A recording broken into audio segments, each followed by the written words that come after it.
G'day guys, thanks for watching as always. In this video we're making a stick bait again, but with a little bit of a twist. This is going to be a squid style stick bait. Cool thing is with this design we're actually balanced it out in such a way that you can attach the stick bait both on this side or on this side. You can switch the hooks over. You can use various hook settings with this. So that's the idea behind this particular bait. Now, before we get onto that, I might have a little bit of explaining to do. I start the design off with a regular stickbait blank that I made quite a while ago.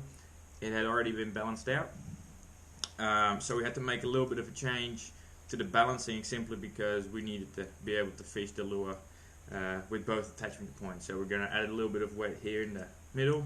You'll see that as the video goes on. We'll also show how I got the design done, how I did the pigment marks.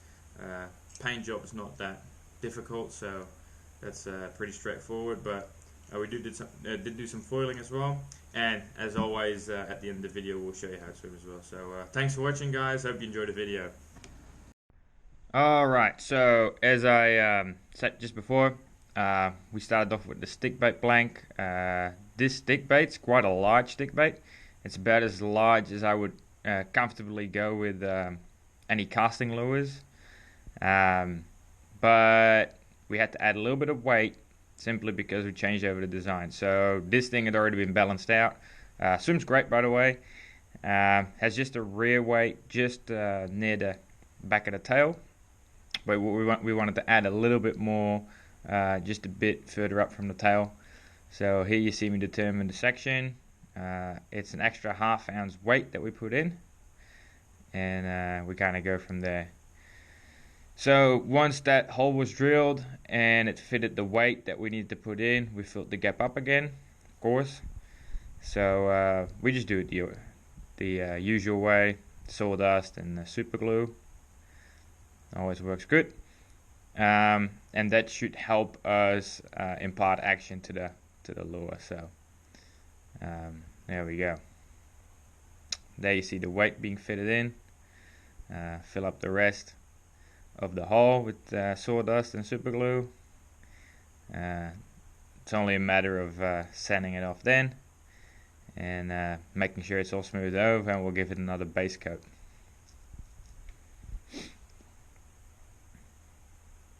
I think this lure in total weighs about 230 grams, which is pretty massive for for any lure really. Obviously there's bigger lures on the market, but from personal experience they are a pain in the rear to use. GT fishing is pretty brutal on the body in the first place, not even fighting the fish but also working the lure all day. So I wouldn't really pick this lure out for a whole day of casting. Good thing is this lure works really well slowly retrieved on a steady retrieve, so that takes a little bit of the strain off. But either way, here you see me sand the area that we had to fill up again, making sure everything is smooth, and here we've got the base coat done. So this is where we start out. Now obviously I've tested out how the lure swims before I continue on, because otherwise it would be a waste of time, but this swam perfectly. So here we continue with the design. Now since the base coat's already on, we are immediately starting off with making the design for how the lure will be finished off. So we'll add a little bit of spray paint in the process, but here we did design the foiling that we're going to be putting on the blank. Those little wavy lines, they are kind of like I guess the fin on the head of the squid. Squid move forwards and backwards as well. They use that fin to slowly move, and they use a jet to propel themselves quickly. Either way, that kind of supposed to be the fin that they've got on the side of their head. Obviously they've got the tentacles. Now don't get me wrong, I sincerely doubt that any fish is going to think, oh, there's a squid design instead of a fish design, but it's just nice to have a different design stick bait in your tackle box. So there you go. Maybe bit more creative than your standard fish pattern. So here we cut out, this is just regular paper obviously, and we're going to use that to determine where we're going to cut the foil and in what shape we have to do it. Now I'm going to use my standard flat sticker eyes that I use for stick baits and poppers usually, as per usual, sorry, but we do have to change the eye over in the process. So either way, we're measuring everything out here, making sure everything fits well with the design. Obviously you don't have to follow the same process, but it gives you an idea of what you can design for your stick bait. Making sure the tentacle design is all done, making sure it fits the stick bait, that's the most important part. Get everything measured out so that it's a breeze once you've eventually cut the foil out.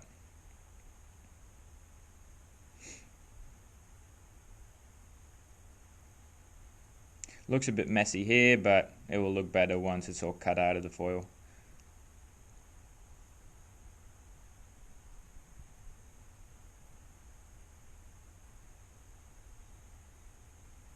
You're just making sure everything aligns well. So here we got the top part,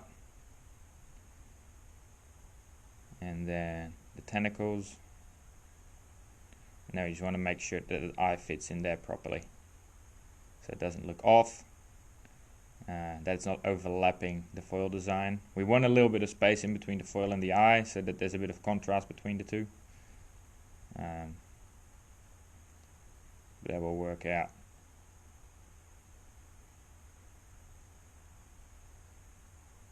There you go, that looks pretty good.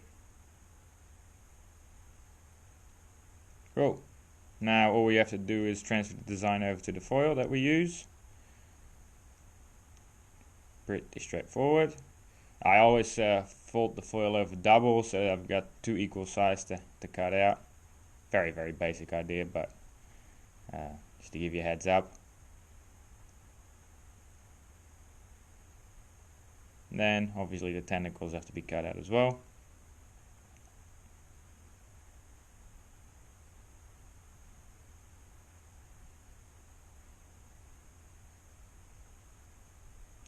Sweet.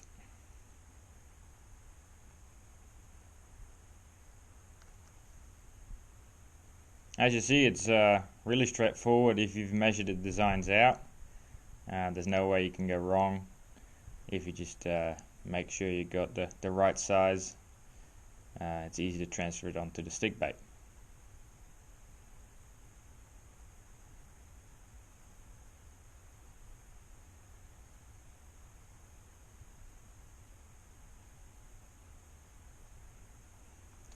Perfect. Alrighty. Now just tentacles. Now, as you can tell, I have left the lines of the tentacles out simply because we're going to have to transfer those once the tentacles are onto the stick bait. That makes it a bit easier to cut out between the tentacles as well eventually. So we'll just do that one step later.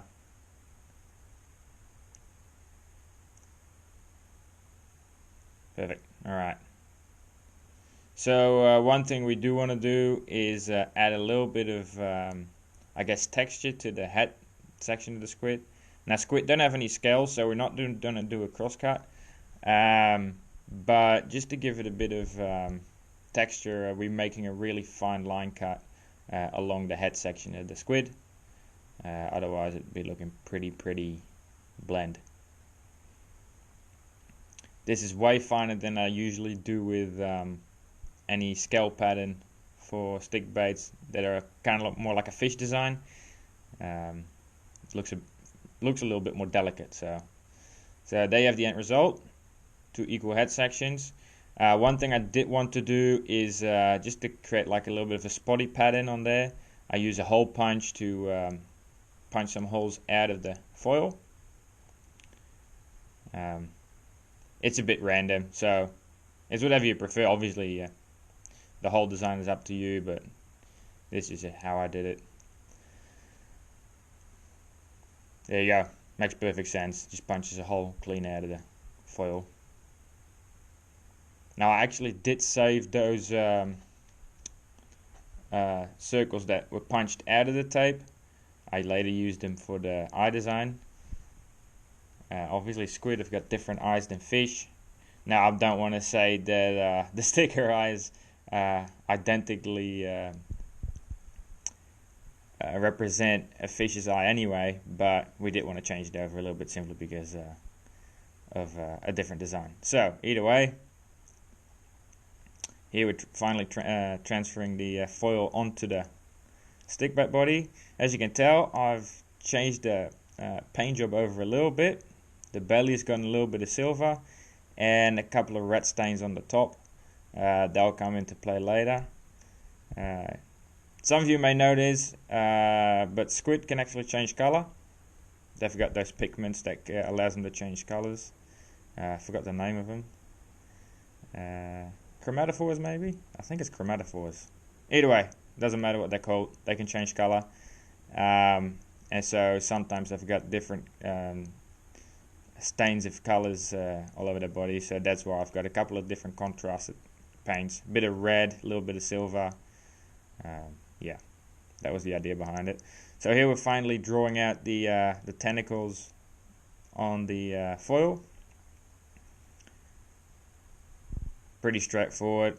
I just used the design I had made previously on the paper, so I knew what I was doing and where the tentacles were going. And then we also cut that out of the foil. Gives it a bit more of a realistic look. Well, I wouldn't even say realistic, a bit more of a finished off look, let's put it that way. Also got two grabbing tentacles, but again, I guess it doesn't really matter a whole lot. Well, so I was pretty content when it was all finished up. A little bit tedious for such a basic design, but either way. So here, removing the strips of foil in between the tentacles.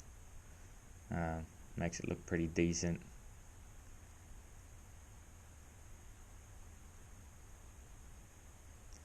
Cool, here you have it. So that's pretty much all done. Now the one thing that we do want to do is add pigment dots on there. So where we've spray painted a little bit of red in between the base coat, that's where we're going to add more pigment dots. And the places where there's not so much red or no red at all, we're only going to add a couple, and it'll eventually turn out into actually quite a good finish for a squid pattern. Looks pretty realistic. Anyone that has actually seen a squid in real life, or I mean you could use a squid for bait as well depending on where you live, recognize those little dots and those little color spots as well. So yeah, pretty happy with how that turned out. I just use a permanent marker here, really straightforward. I just put those dots on there. So we added a little bit of glitter for a little bit of shine on the top. Looks pretty good. This is just red glitter that you can buy in a spray can.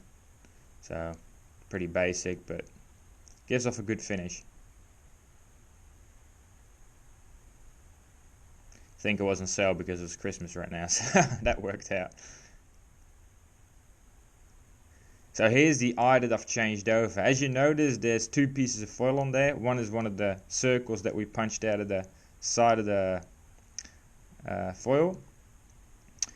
I'll just put that on there to show you what it looks like, but I'll show you in a bit how I changed the eyes. So it's got more like it's not really a cat eye, it's more like an elongated iris. You can obviously Google squids on Google, look up the images, see what the eye looks like to give you a bit of an idea. Obviously, again, this is not 100% accurate, but I guess different style, different eyes. So here we just cut out the bit of foil that we put under the regular popper eye, and here we put the little punched out circle and stick it on top of it, on top of the iris.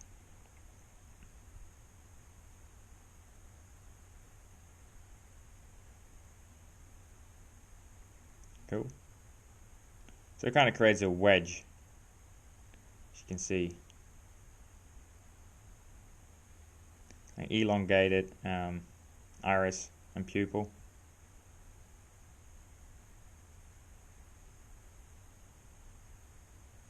Now we are going to use the marker a little bit just to make it a little bit longer of an iris, but that all worked out. Cool.